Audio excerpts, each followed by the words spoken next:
mutualiser l'énergie pour pouvoir renforcer la supply chain, et en tout cas pour faire en sorte que la supply chain soit plus durable. L'énergie, elle est au cœur de toutes les réflexions, ça on le sait. Il y a beaucoup de programmes qui sont portés par des associations professionnelles, par des administrations, pour aider les entreprises du secteur, parce que c'est pas un sujet simple, tant d'un point de vue environnemental qu'économique. Donc, l'idée, là, c'était de faire un petit tour de table voilà, de ce qui se passe en Bretagne et plus généralement en France, de ce qui est mis en place. Je vais vous laisser vous présenter surtout les organisations ou les structures pour lesquelles vous travaillez, et puis après, on fera le vif du sujet. Voilà. Anthony?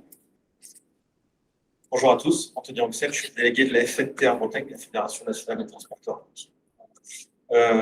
qui rassemble un peu plus de 250 entreprises sur la Bretagne, un peu plus de 60% du parc qui roule sur les routes de Bretagne, avec une population d'entreprises du dirigeant seul à des groupes et des grosses PME. Certaines sont d'ailleurs présentes sur ce salon. Bonjour, Louise Chopinet, je suis directrice de Windcop, qui est un nouvel armateur, une compagnie maritime militante, et on propose du coup du transport de marchandises opéré par des porte-conteneurs à voile, donc bas carbone. Bonjour à tous, Iwan Hayek, moi je suis délégué général adjoint de Bretagne Supply Chain, qui est une association professionnelle sur la région Bretagne autour des enjeux de la supply chain. On a fait simple. L'idée de l'association, c'est vraiment de travailler en collectif. Donc, du coup, forcément, le sujet me parle autour de l'ensemble des enjeux du transport, de la logistique, de la supply chain. Donc, globalement, c'est de savoir comment on peut bosser intelligemment ensemble pour faire mieux encore, et notamment sur la question énergétique. On pourra en parler autour du programme XM. Merci à tous les trois d'être là déjà. On sait, l'énergie, il y a une problématique de prix, il y a une problématique de maturité de certaines solutions, il y a aussi une méconnaissance. Donc, l'idée, c'est de réduire sa consommation énergétique, mais pour la réduire, il faut déjà connaître, appréhender les différentes solutions d'énergie. C'est pas toujours évident, surtout quand on est dans le transport et dans la logistique. On est aussi beaucoup dans l'opérationnel. Donc, il faut à un moment donné se décorréler un peu pour voir ce qui se fait.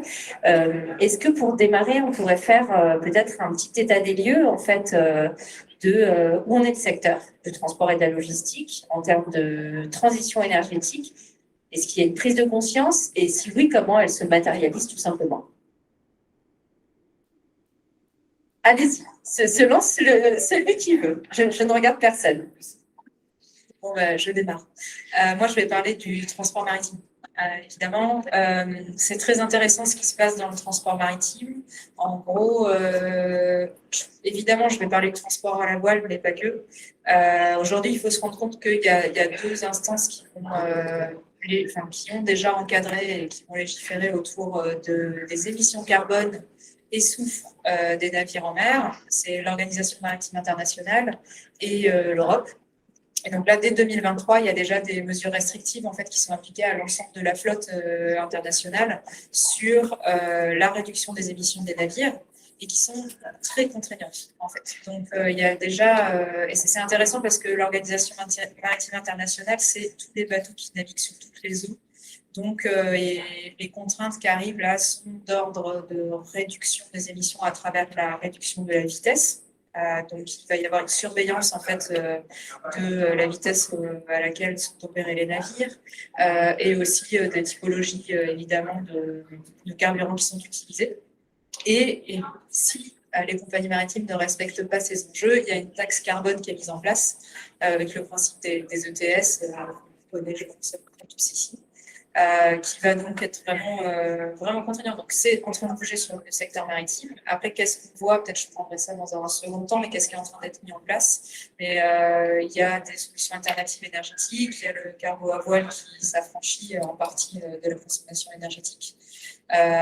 Mais pour l'instant, en tout cas, si je dois avoir un regard un peu critique, on est plutôt dans toujours une augmentation de taille des navires et toujours plus de marchandises transportées. Et donc, on a encore un peu de boulot à faire, je pense, parce que faire un mix énergétique ne sera pas suffisant. Alors, peut-être sur les camions, déjà préciser que le transport routier, c'est 6% des émissions de CO2. C'est seulement 6% des émissions de CO2. Parce qu'on souffre de représentation, y compris sur nos métiers, bien sûr, mais aussi sur nos émissions. Alors, sur les émissions, certes, mais les émissions polluantes également. Il y a eu des gros efforts de faits par les constructeurs. Ça dépend aussi, en partie, des constructeurs, de leur capacité à produire des véhicules plus propres. On parle de la norme Euro 7 à l'horizon 2025, que ça a un coût, puisque à chaque évolution de la norme Euro, on prend entre 10 et 15 000 euros de plus sur les véhicules. C'est aussi la capacité du coup aux clients d'accepter une transition. Si sur un numéro, on peut parler du gasoil, une baisse de consommation. Il y a beaucoup de formations qui a pu être faites, de la sensibilisation. On parlera, je pense, tout à l'heure du programme F notamment. Donc, déjà beaucoup de choses de fait. Après, effectivement, on voit aussi l'évolution et des orientations d'entreprises qui ont pu partir. Je pense que on en parlera tout à l'heure sur le gaz, sur l'électrique, peut-être demain sur l'hydrogène ou après-demain. Il y a des échéances aussi qui arrivent avec les différentes stratégies gouvernementales sur l'énergie et le climat, qu'il va falloir prendre en compte aussi dans nos orientations. L'investissement sur un poids lourd, l'amortissement est globalement sur 5-6 ans. Ça veut dire qu'il faut quand même avoir une vision stratégique de sa structure sur son comportement environnemental, et aussi sur sa capacité à investir sur son mix énergétique. Je pense qu'il y a un élément, à mon sens, qui est important, c'est de ne pas opposer les modes énergétiques. Je pense qu'il y a un usage aussi pour le mode énergétique, qu'on soit en diesel, en électrique, en gaz, et puis de ne pas opposer les modes de transport. Je pense qu'ils sont complémentaires. Le rail est utile à la route est utile au rail, au maritime, pourquoi pas l'aérien sur certains domaines, parce qu'on a tendance, je pense, à opposer les modes, alors qu'on devrait parler de complémentarité des modes plus que même d'intermodalité. C'est vraiment la complémentarité qui va faire que ces différents dispositifs fonctionneront demain. Donc voilà, donc beaucoup d'efforts de fait. Et après, je peux aussi, je prends trop la parole, mais on a bien vu les effets de l'augmentation du prix du gaz sur une stratégie avec Iman. On a fait beaucoup de petits déjeuners, d'information, de réunions auprès des entreprises de transport, notamment. Et du jour au lendemain, quand le gaz fait x4, le client il n'accepte pas forcément la répercussion du prix. Néanmoins, le gaz, et je dirais le biogaz, parce que c'est celui-là, je pense qu'il faut aller chercher, reste une solution intéressante économiquement, environnementalement et pertinente pour nous.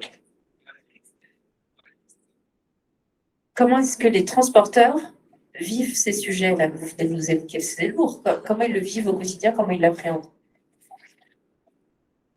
Beaucoup ont une vision déjà d'orientation. Après, ce que je disais, on a des entreprises qui ont commencé à convertir du diesel vers du gaz. Quand on voit les augmentations de prix qu'il y a pu avoir en l'espace de très peu de temps finalement, c'est aussi la capacité de nos clients à accepter ces augmentations de prix. On le voit sur le diesel, hein. Ce qui était vrai sur le gaz était vrai aussi sur le diesel. Donc, ça veut dire qu'il faut trouver le bon compromis parce que le diesel a encore 2 jours devant lui. Je pense que le calendrier, les différents calendriers européens et nationaux sur la fin du thermique, peut-être seront aménagés. On a vu que déjà pour les ZFE, on aménage un peu les calendriers parce qu'on se rend compte que la techno, ça fait partie des sujets, des groupes de travail qu'on mène aussi à la FEDE. On se rend compte qu'il n'y a pas de solution à court terme, au moins à très court terme, ou de la volonté d'aller sur une date déjà prédéterminée. Il y a tout un écosystème qui doit fonctionner, sans compter le cadre juridique. C'est important. Et ouais, du coup, sur les entreprises logistiques, comment vous les sentez, vous qui êtes à leur contact tout le temps, en fait, hein, pour sensibiliser, informer? Je pense que tout le monde est au clair sur il faut qu'on bouge, que la transition énergétique, c'est un sujet majeur. Enfin, on voit effectivement pour plein d'enjeux, hein, des enjeux économiques, bien évidemment, des enjeux de performance, des enjeux réglementaires, Anthony parlait effectivement pour l'instant d'un objectif 2040, arrêt de mise en circuit de véhicules de poids lourds utilisant majoritairement des énergies fossiles.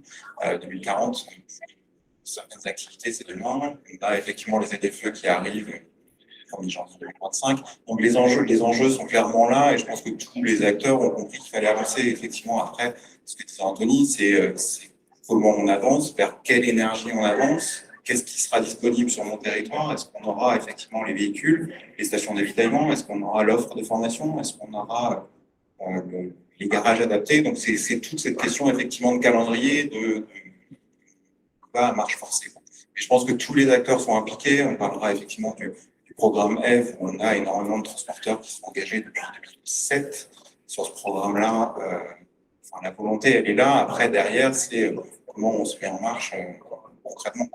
Je pense que c'est pas ça la vraie question. Comment on se met en marche ensemble. Parce que du coup, là, ce que vous évoquez, bon, ça fait 2 fois qu'on en entend parler, donc quelqu'un va nous l'expliquer, le programme EVE. L'idée, c'est quand même de mutualiser, de collaborer, d'être, voilà, c'est le sens du collectif pour pouvoir avancer ensemble et selon un calendrier un peu inconnu, mais dont on sait que de toute façon, ça va bouger. Est-ce que vous pouvez nous présenter ce programme et puis Yvonne va nous présenter à l'échelle régionale l'IXEM du coup. Donc, le programme EV, c'est un engagement volontaire des entreprises de transport, notamment sur plusieurs axes de travail. C'est l'engagement sur la baisse des émissions de CO2 pour celles qui s'engagent volontairement et le label qui permet à une entreprise d'être auditée et de vérifier qu'elle atteint des objectifs compte tenu des critères environnementaux qui ont été décidés. Donc il y a plusieurs axes, c'est sur le véhicule, sur les évolutions des véhicules. On prend un véhicule, on remplace un Euro 5 par un Euro 6. Il y a une stratégie qui diversifie vers le gaz, notamment, ou l'électrique, et avec une moindre consommation énergétique et une baisse des émissions de CO2. Sur l'organisation même des transports, ou sur l'optimisation des transports, ce que font les entreprises quotidiennement, hein, mais on essaye d'aller chercher encore un peu plus loin, soit par de nouveaux outils, soit par de nouvelles technos qui arrivent.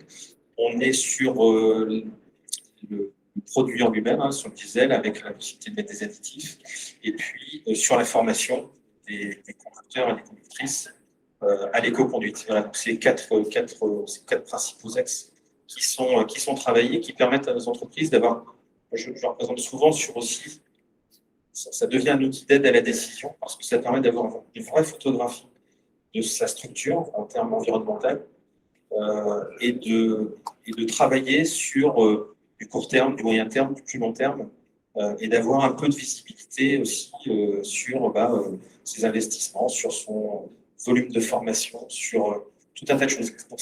Pour moi, c'est un outil précieux parce que c'est un engagement volontaire. Donc l'entreprise, on ne la force pas, il va t'intérêt à dire sinon tu vas payer. C'est vraiment une démarche qui est propre à l'entreprise et qui peut être aussi une vraie dynamique dans les entreprises pour faire émerger des projets et travailler aussi parfois un peu en collaboratif. Pour compléter, effectivement, Anthony, moi, ce que j'apprécie, nous, chez BSC, on accompagne les chargeurs, du coup, dans le cadre du programme EV.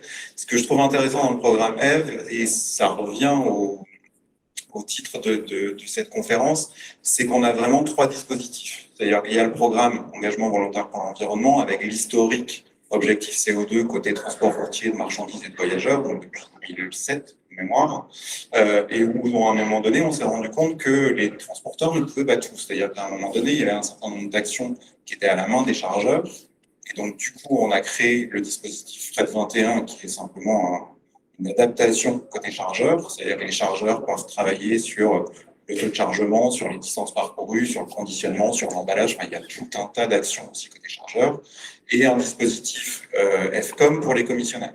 Et ces 3 dispositifs-là qui font partie du même programme dialoguent ensemble, c'est-à-dire que quand un chargeur s'engage sur Fret 21, il peut s'engager sur une action avec son partenaire de transport, et donc il y a forcément là un travail en commun sur,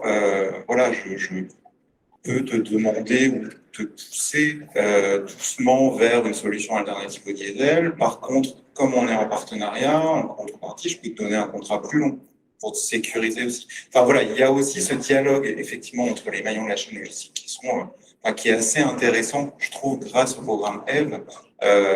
Et ton discours, c'est de dire, on est tous ensemble, quoi.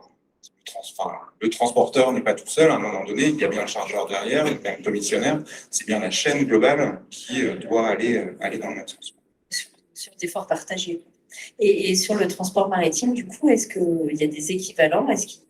Qu'est-ce qui est fait pour accompagner? Parce qu'il y a quand même aussi du coup, des échéances assez lourdes là. Donc, aujourd'hui, ce qui se passe dans le secteur maritime, c'est un peu chaque grosse compagnie maritime qui va dépenser de l'argent sur de l'innovation, sur de la R&D pour créer des navires qui vont être capables d'exploiter d'autres ressources que du pétrole. Aujourd'hui, on a de l'hydrogène, du méthanol, un ensemble de nouvelles motorisations qui sont développées.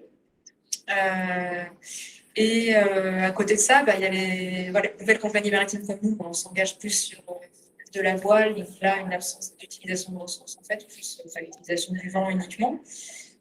Nous, au niveau Vélic, on est encadré, on a une association qui s'appelle WINSHIP, qui est une association internationale et qui a une antenne en France, et qui œuvre pour réussir en fait, à faire en sorte que parce que c'est des coûts énormes en fait d'aller développer des navires avec des voiles ou des nouvelles motorisations, c'est vraiment quelque chose d'assez conséquent.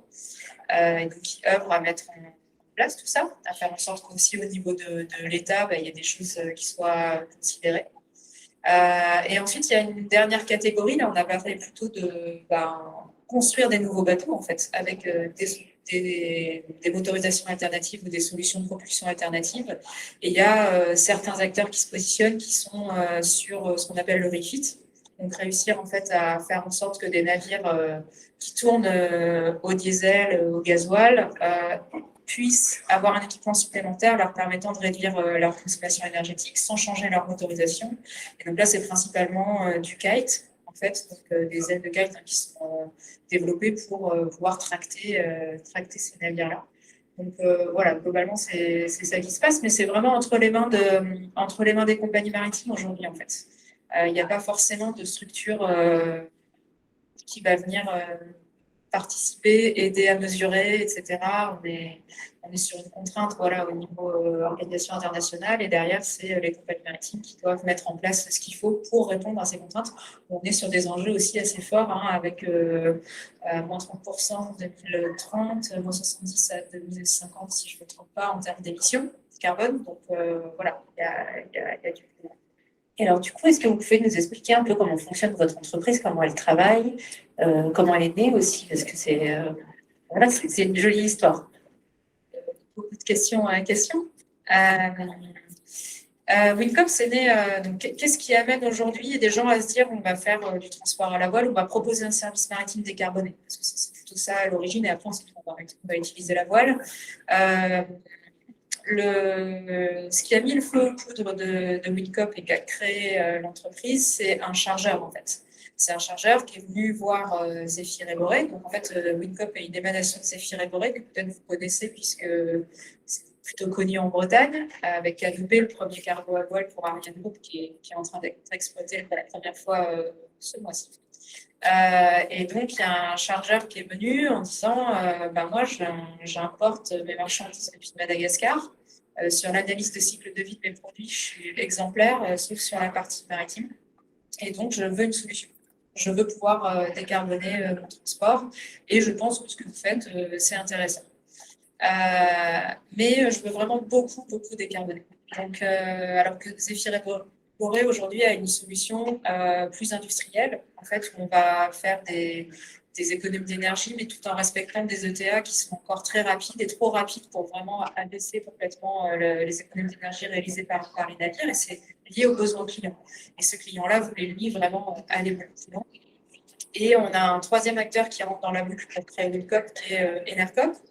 Je ne sais pas si certains d'entre vous connaissent Enercop, c'est un producteur d'énergie renouvelable, d'électricité, qui a pris le marché, en fait, quand le marché s'est ouvert en 2008 et qui est monté en coopérative. Et du coup, ces trois acteurs se sont réunis et ont créé Windcom, qui a la particularité de pouvoir opérer des navires qui vont répondre à un besoin industriel, puisqu'on est quand même sur du porte-conteneurs. L'objectif, c'est de s'insérer vraiment dans des chaînes logistiques qui sont existantes côté client et de ne pas amener trop de marches à franchir en fait, pour réussir à décarboner le transport. Même si on pourra parler de ça logistiquement, vouloir faire du transport à la voile, ça va quand même changer des choses en amont et en aval, et pas forcément sur la partie maritime. Je me suis perdue dans les aspects logistiques. Mais en gros, on a eu ces trois acteurs pour créer ce besoin-là, permettre d'avoir une solution vraiment répondante aux besoins. Et on est monté en coopérative. Et Navcop amène cet aspect coopératif parce qu'on a considéré que pour permettre ce changement, qui est assez drastique, il faut voir que la voile, dès qu'on réduit la vitesse des bateaux, ça change quand même beaucoup les temps en mer, le transit time. Ça va vraiment impacter l'ensemble de la livraison du produit. Et le fait d'être une coopérative, ça nous permet d'avoir une gouvernance partagée, de faire rentrer les clients, nos partenaires aussi logistiques, donc les dépositaires, faire rentrer les opérateurs portuaires, mais aussi les consommateurs finaux qui vont acheter les produits dans notre gouvernance. Et donc, de pouvoir agir ensemble pour développer ce qu'on appelle du bien commun. C'est l'objectif des sociétés coopératives d'intérêt collectif, de faire un bien commun qui répond aux besoins et aux besoins de toutes les parties prenantes. Et donc, c'est comme ça qu'on va fonctionner chez Windcom. La société est très récente, on s'est créé en mai l'année dernière. Mais là, on a déjà plus de 1000 sociétaires et donc on est vraiment en marche sur cette gouvernance partagée pour répondre aux besoins. Quel regard vous portez sur ce type de projet qui est difficilement peut-être applicable pour des transporteurs routiers, mais oui, qu'est-ce que ça peut inspirer? En tout cas, qu'est-ce qu'on peut dupliquer? C'est difficilement applicable, mais je vais quand même, pour nous, ça a déjà été évoqué, mais il est essentiel qu'on ait des acteurs à un moment où on dépose notre contenu sur le web qui prennent le relais et qui vont être dans la même logique. On a vraiment cette logique de coopération qui va au-delà du pur transport maritime. On vient de créer le transport à voile, le camion à voile.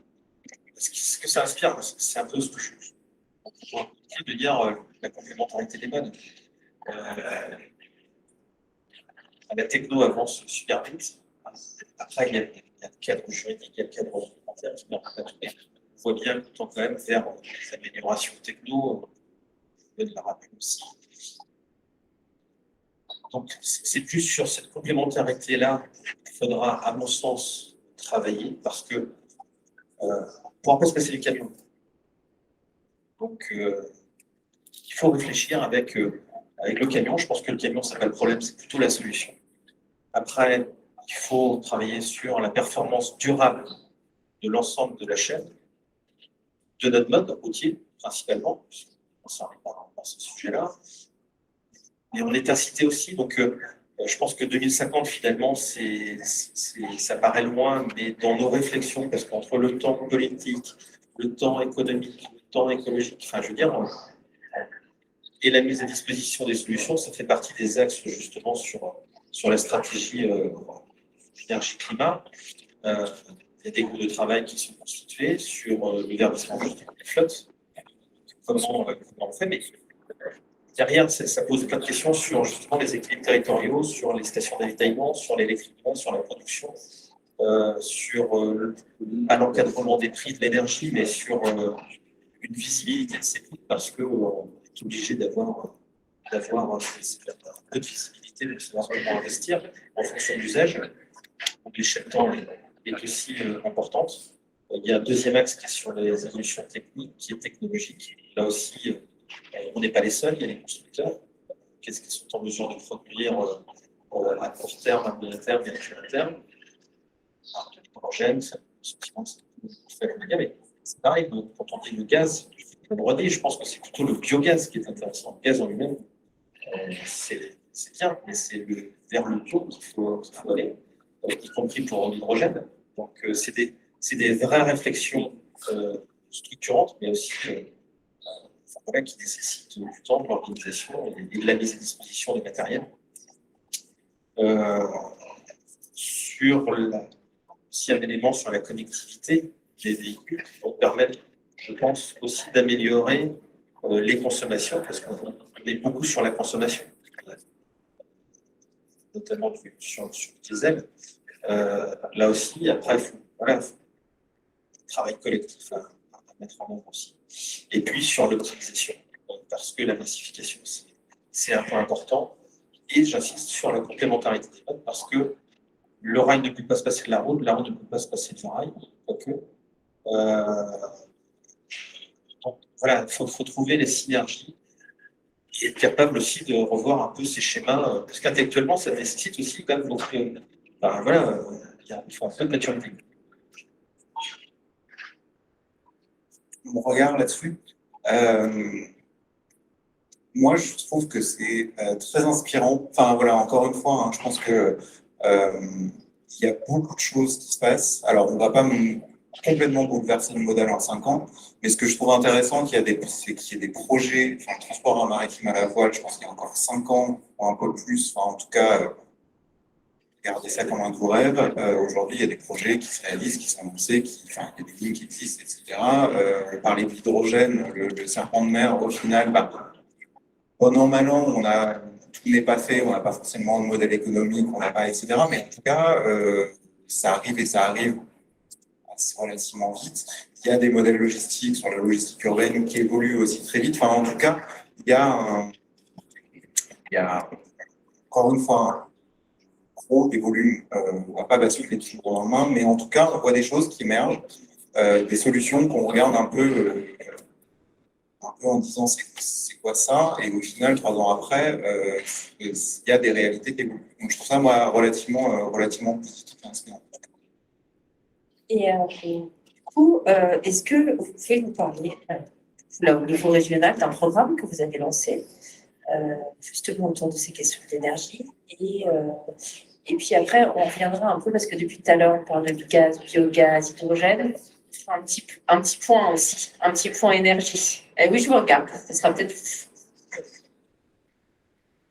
Bon, du coup, je prends la partie Mixen, parce que je n'ai pas répondu à la question tout à l'heure. Oui, Mixen, c'est un programme régional qui est supporté aujourd'hui par l'ADEME et la région Bretagne avec le partenariat de GRDF et de GRT Gaz, qui a pour origine un autre programme qui s'appelle Race BioGNB, qu'on avait lancé en partenariat avec Bretagne Compétitivité en 2017 sur un constat qui était de dire on reste en Bretagne sur un territoire un peu particulier, que toute cette partie de la transition énergétique, éventuellement les énergéticiens privés ne seraient pas le premier territoire sur lesquels ils iraient, qu'on avait besoin à l'époque d'informations, enfin, les acteurs du transport, les industriels avaient besoin d'informations sur cette solution gaz et biogaz, et qu'on avait potentiellement, comme on le fait souvent en Bretagne, besoin de s'organiser différemment, ou en tout cas trouver le moyen d'accompagner le déploiement de cette solution GNV, bio-GNV. Donc on a construit ce programme-là qui avait vocation à donner de l'information technique, réglementaire, en termes d'offres de véhicules, de solutions techno, etc. De donner de la visibilité, et c'était un point important, sur les stations GNV, bio-GNV qui étaient construites en Bretagne ou qui allaient se construire en Bretagne, qui avaient besoin d'organiser un certain nombre de temps collectifs, de partage d'expériences, d'avis d'experts. Enfin voilà, on est allé se balader un peu partout en Bretagne, justement pour lancer les débats. Et puis, alors je dirais pas animer parce que c'était pas notre rôle, mais en tout cas d'essayer de faire le lien entre tous les acteurs impliqués dans le développement de la filière. C'est-à-dire que nous, on prend le rôle, alors ce que fait Bretagne Supply Chain sur tous les autres sujets, mais en tout cas ce lien qui permet un peu de faire fonctionner à force du risque. Un point qui était important à l'époque, et enfin, je me suis noté sur la question de la mutualisation, en tout cas pourquoi bosser ensemble, c'est bien, c'est qu'à l'époque, on a construit un site internet. Une des premières pages qui était vue, c'est tout bête, et c'est une carte avec l'ensemble des stations et les projets de stations de tous les acteurs, de tous les énergéticiens rassemblés au même endroit. C'est-à-dire qu'au final, tous les énergéticiens avaient leur propre carte, leur propre station, ça ne fait pas réseau. Donc ça ne sécurisait personne et au final, simplement construire une carte un peu dynamique en disant voilà les stations et voilà ce qu'on a en projet en essayant d'avoir une date plus proche de la réalité. En tout cas, voilà, c'était déjà une information.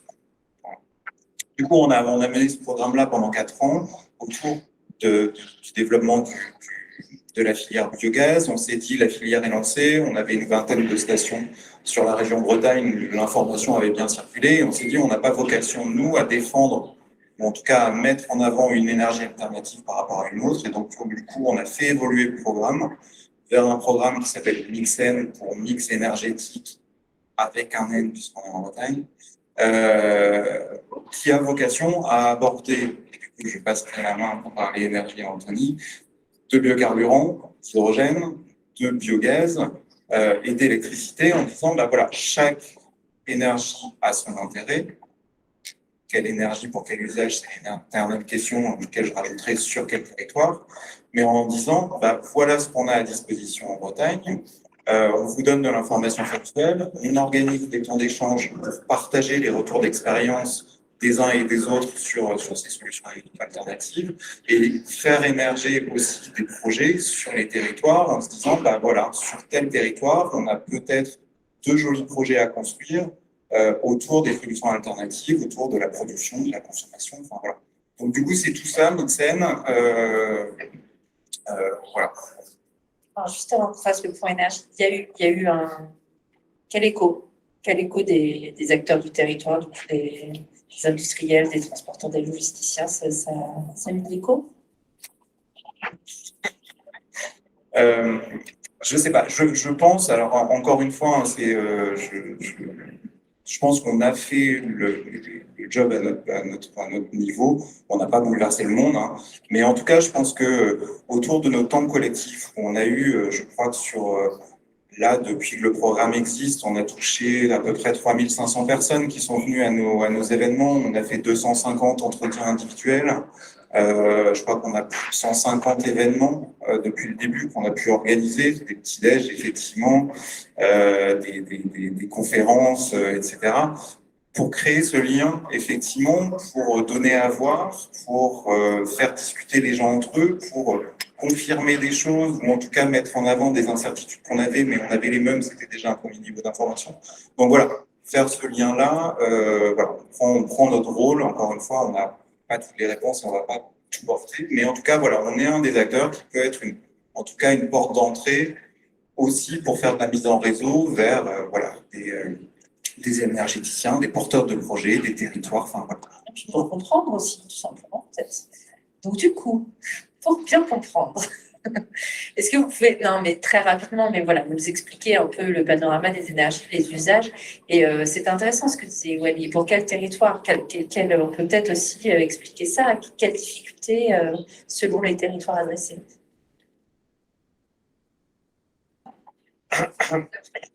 Alors, juste pour compléter le propos de Ewan, parce qu'en plus, entre-temps, il y a quand même une petite histoire de Covid qui est passée par là et qui a aussi quand même, alors je ne sais pas si c'est accéléré ou freiné, c'est l'un ou l'autre, ou les deux, en fonction, sur la stratégie des entreprises, parce que bon, vous avez vu, le transport a quand même assuré la production en France. On a vu que le transport était vraiment un vrai acteur de la souveraineté du territoire.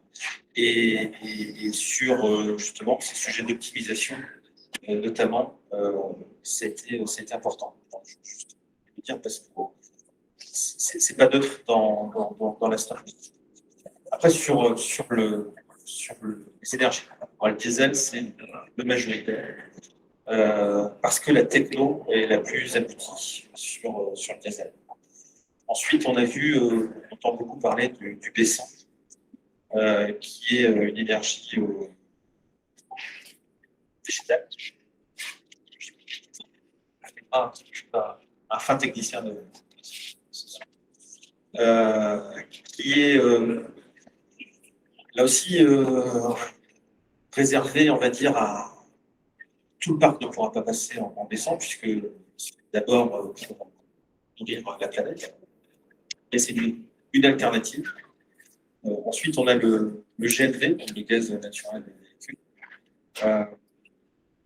Alors, liquéfié, pressé. Mais là, le vrai intérêt du gaz, c'est le côté bio, parce qu'on n'avait pas de neutralité. Et c'est ça qui est intéressant. Il y a moins d'émissions de CO2, très clairement. Mais le bio réduit à zéro ces émissions. En Bretagne, en plus, on a peut-être une capacité encore meilleure qu'ailleurs de le produire, parce que avec l'agro, on a des capacités de production. Parce que pour les Qataris du pétrole en Bretagne, les Qataris du gaz. Mais n'empêche que c'est aussi un facteur de développement économique. Tout à l'heure, j'entendais parler qu'il faut de la décroissance pour que peut-être pas finalement. Peut-être que ces projets de développement économique vont permettre de conserver de la croissance tout en améliorant notre qualité climatique. Voilà. Sur ces enjeux-là. Et ensuite, j'oublie quoi, l'hydrogène. Donc l'hydrogène, alors là aussi, la techno n'est pas encore totalement aboutie. Il y a beaucoup de projets. Je ne vais pas dire qu'il y a un projet par village, mais pas loin. Et là aussi, c'est plutôt le côté bio de l'hydrogène qui sera intéressant. Parce que là aussi, on sera sur des émissions de CO2 et des émissions polluantes qui seront réduites à zéro. Ce qu'il faut quand même avoir à l'esprit, c'est que plus il y a de techno, plus ça va coûter cher. Parce que quand on a du diesel, un camion diesel, on n'avait que du camion diesel. Donc, il y avait une baston entre les marques sur le prix, sur on se différenciait sur la techno, mais on n'avait qu'une techno. Donc, plus facile à gérer en entreprise, plus facile à entretenir. On savait ce qu'on avait.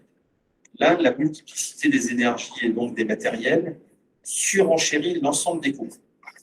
Et donc, il faut avoir cette vue à l'esprit, parce que le coût est quand même pas neutre.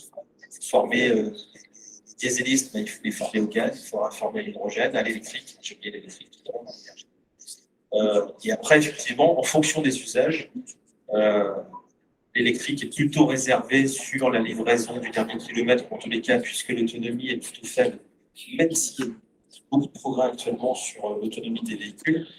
On est plutôt sur la distribution urbaine.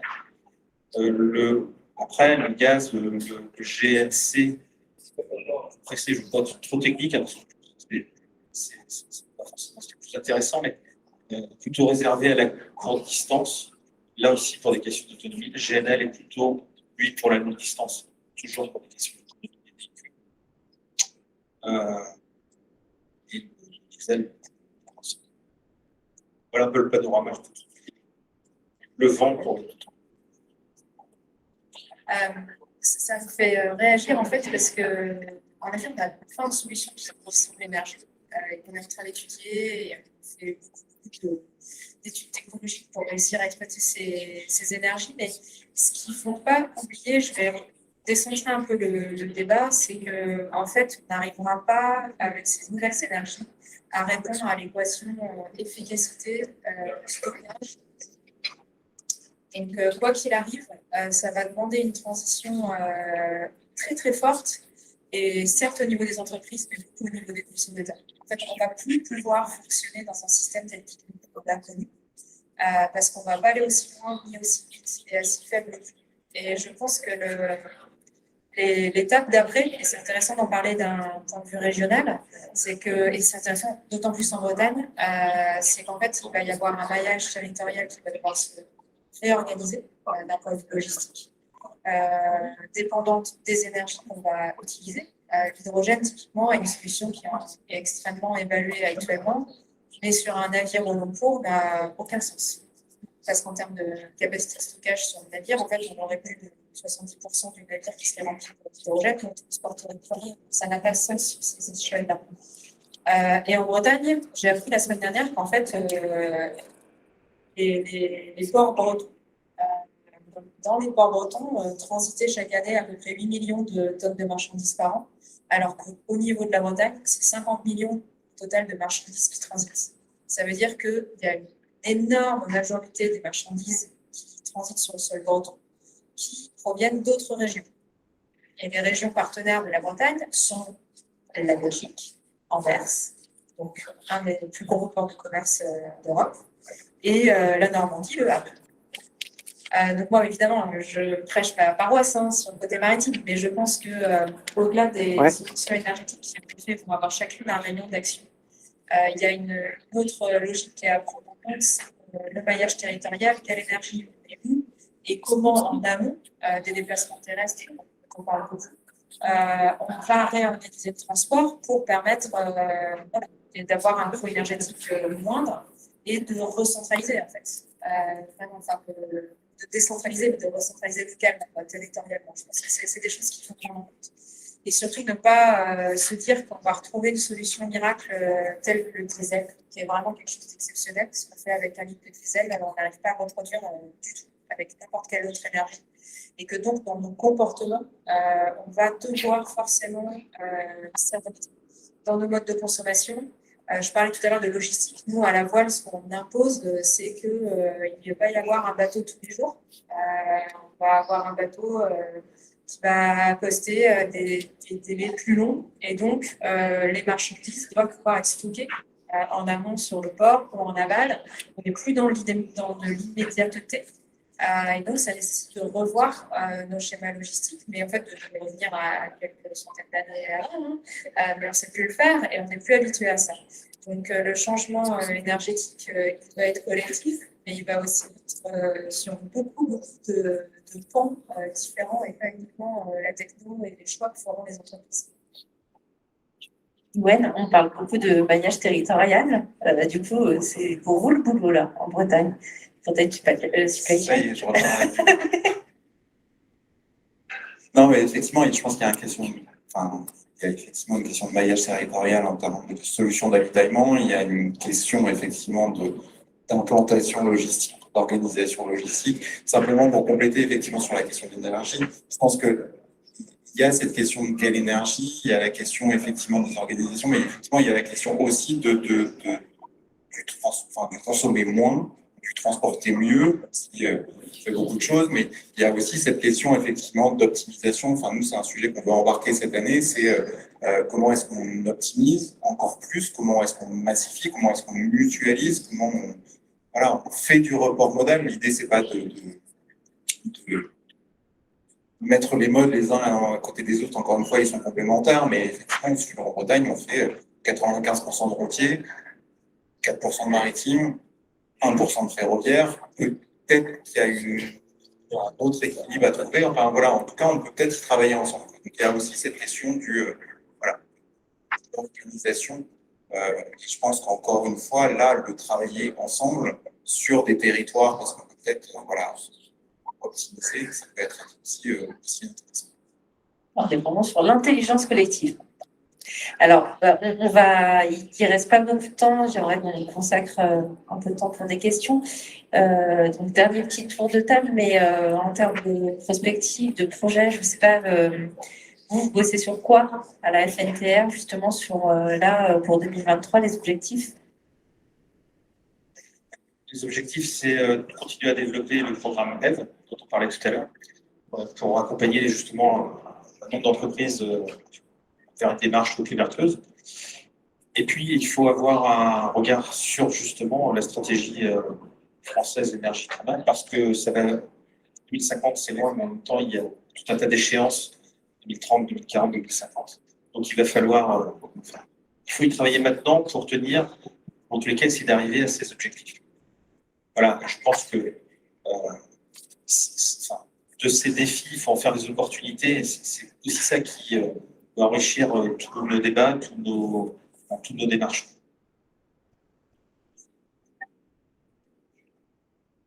En tout cas, on est en passe d'avoir réussi à financer la construction de notre premier navire. Et notre objectif, c'est de pouvoir lancer la construction d'un deuxième, d'avoir une flotte. Le premier navire, il va à Madagascar, donc en fait, on ne va pas partir de la Bretagne pour aller à Madagascar. Mais on espère que le prochain sera sur la transatlantique. Et puis, nous, les enjeux, je l'ai un peu évoqué tout à l'heure, et c'est ça, hein, c'est de trouver des partenaires qui vont assurer les étapes d'après sur le transport. On va arriver sûrement au sud de la France, Marseille ou Sète. Et derrière, il faut évaluer. Il y a du fluvial qui est en train de se discuter sur le Rhône, qui va peut-être être mis en compte. Donc là, on est sur la mutualisation aussi. Et c'est de réussir à proposer aux chargeurs aujourd'hui qui sont engagés dans une démarche environnementale très forte, quelque chose qui va avoir un impact sur toute la chaîne de transport. Et donc ça, c'est un peu nous, là, on doit mettre notre bateau à l'eau, vraiment travailler sur notre propre sujet. Mais l'étape d'après, c'est vraiment de faire de la collaboration et de pouvoir proposer à nos clients, avec des acteurs extrêmement engagés sur les objectifs de transport, un transport qui soit le plus compétitif et pertinent possible d'un point de vue énergétique. Je cherche des partenaires.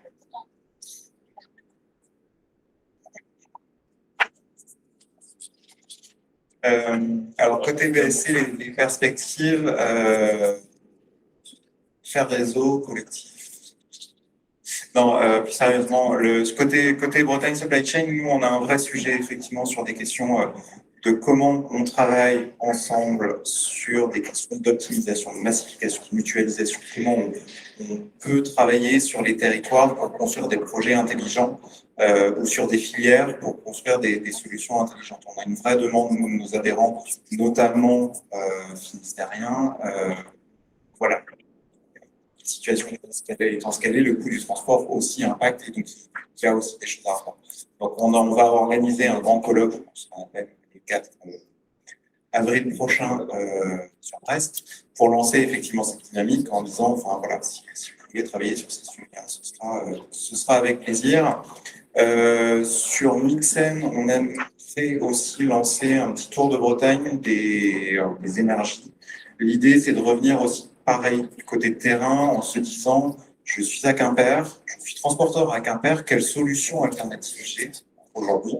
Quelle solution alternative j'aurai dans 5 ans?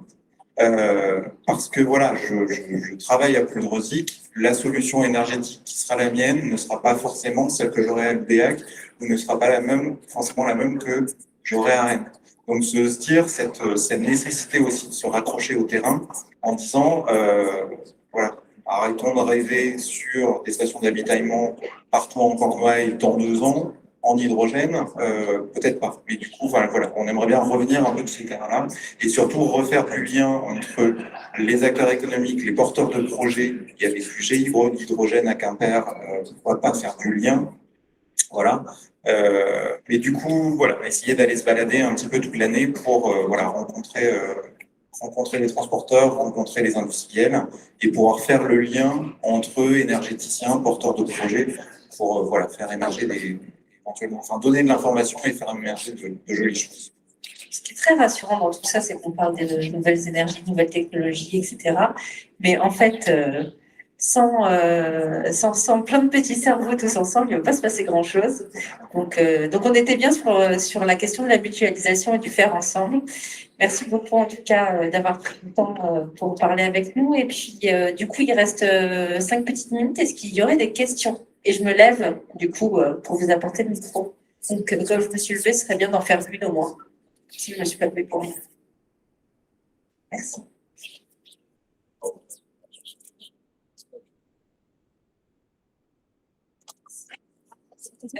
Alors, j'avais une question par rapport, là on parle de mutualisation, c'est-à-dire voilà, regrouper des moyens financiers, organisationnels et humains. Mais selon moi, il y a 2 façons de le faire. C'est soit on part sur une décroissance, soit on part sur une transition énergétique. Donc ma question est un peu clivante, mais je voulais savoir, selon vous, du coup, pour décarboner le secteur de la logistique, serait-il mieux de partir sur une décroissance, sachant que la décroissance, c'est plus une optimisation des transports et, comme vous dites, partir sur du biogaz, sur l'hydrogène et partir sur des projets en fait d'investissement. En revanche, ça pose aussi la question du dernier kilomètre. qui on sait, participent à un quart des émissions de CO2. Et puis la transition énergétique, de l'autre côté, qui nécessite aussi de très gros moyens financiers et qui pose des problématiques aussi en termes de stockage et aussi la non-constance des énergies, en fait, par exemple le vent. Donc ma question est toute simple. Selon vous, votre avis sur la décroissance ou bien la transition énergétique? On va donner son avis, hein. Moi, je pense que c'est la décroissance qui va nous sortir. De toute évidence, c'est un peu ce que j'ai tenu comme propos. On ne va pas pouvoir maintenir le rythme. Donc, la décroissance, c'est vraiment l'idée. Nous, on a fait un petit bateau parce que l'idée, c'est pas de retomber dans les schémas de consommation de masse qui nous ont menés où on en est aujourd'hui. Par contre, on a quand même des échanges internationaux qui restent intéressants, qui restent pertinents à partir du moment où on se concentre sur des choses qu'on ne produit pas sur nos territoires. Mais de toute évidence, si on veut vraiment avoir un impact à courte échéance, c'est avant tout réduire notre niveau de consommation qui va tout de suite jouer un rôle. Si je peux provoquer, je dirais, c'est la décroissance démographique. On va faire l'objet d'une autre table ronde. Je pense que là aussi, il y a peut-être un mix. Il y a peut-être un mix entre les deux. Parce que d'être aussi radical sur une solution ou sur l'autre, ça me paraît compliqué. Est-ce que le consommateur est prêt à accepter ce que le citoyen exige? Enfin, je suis pas sûr.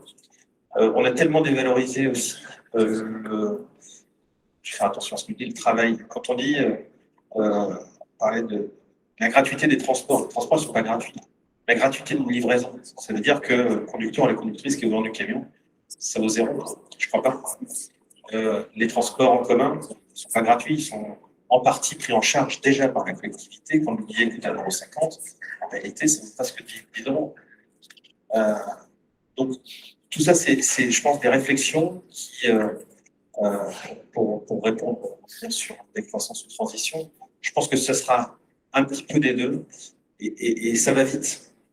Ce qu'on mettait avant, on avait l'impression, on regarde sur les téléphones portables, avant on avait des gros téléphones, maintenant des petits, maintenant on a un tout nouveau téléphone. Ça évolue hyper vite en termes de techno, hyper vite sur les aspects de développement. Je pense qu'il y a encore des solutions à trouver et que je pense que ce sera plutôt un mix. Je suis bien breton, je ne suis pas normand. Hein. Ouais, je ne sais pas si je vais ajouter grand-chose, mais je pense qu'effectivement, les modèles sont compliqués à faire évoluer. Je rajouterais, un transporteur fait ce qu'on lui demande de faire aussi, un industriel fait ce que le consommateur lui dit de faire. Donc il y a aussi, voilà, je pense que les modèles vont largement évoluer. Bien évidemment, on le voit déjà, hein, les marchés évoluent, les modes de pensée évoluent. Voilà, après je m'arrête là. Merci en tout cas pour cette question très bien construite. Est-ce qu'il y en a une petite dernière ou pas? Non, pas sur celle-ci. C'est une question toute bête, hein, mais on connaît le temps à Brest. Je me demandais les bateaux, justement, quand il y a trop de vent et pas de vent, globalement, comment ça peut fonctionner? Si vous basculez sur l'énergie diesel à côté, ça a moins de sens. On bascule en effet sur l'énergie diesel. Après, ça dépend des routes et ça dépend du consommateur et de quand est-ce qu'il veut se consommer. Aujourd'hui, je vais expliquer, hein, on est dans une démarche assez radicale, mais on essaie de faire en sorte que les chargeurs acceptent cette modification et donc on s'engage sur un transit time fixe sur une route nord-sud qui passe par l'Équateur, puisque on fait Madagascar. Si on veut un transit time fixe, on ne va pas faire du 100% à la voile. C'est impossible. En fait, on passe des zones sans vent, donc on a un appui moteur, ce qui fait que sur cette route-là, on fait que 60% d'économie d'énergie. Mais c'est complètement assumé, quoi, et on l'explique. Sur une transatlantique, le même bateau, il va faire 90% plus d'économie d'énergie parce qu'on a des vents extrêmement favorables. Le transport à la voile, c'est pas la solution pour tout. On va pas faire du transport à la voile entre la France et la Chine. Il n'y a pas du tout les conditions météorologiques pour faire ça. Là, il faudra avoir d'autres solutions. Et c'est pour ça que la flotte se transforme à d'autres niveaux et que les contraintes interviennent majoritairement sur la vitesse. Rien que réduire de quelques nœuds la vitesse d'un porte-conteneur, on réduit les émissions énormément.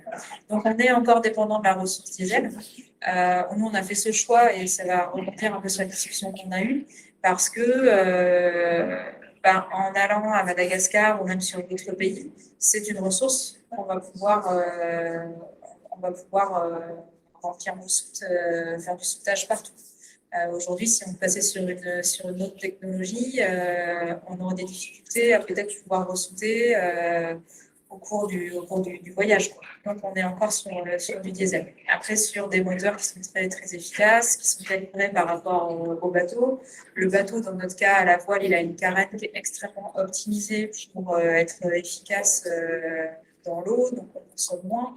C'est quand même des navires qui sont extrêmement performants.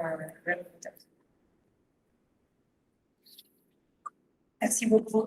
Et puis, bonnes dernières heures sur le sel. Et merci à vous.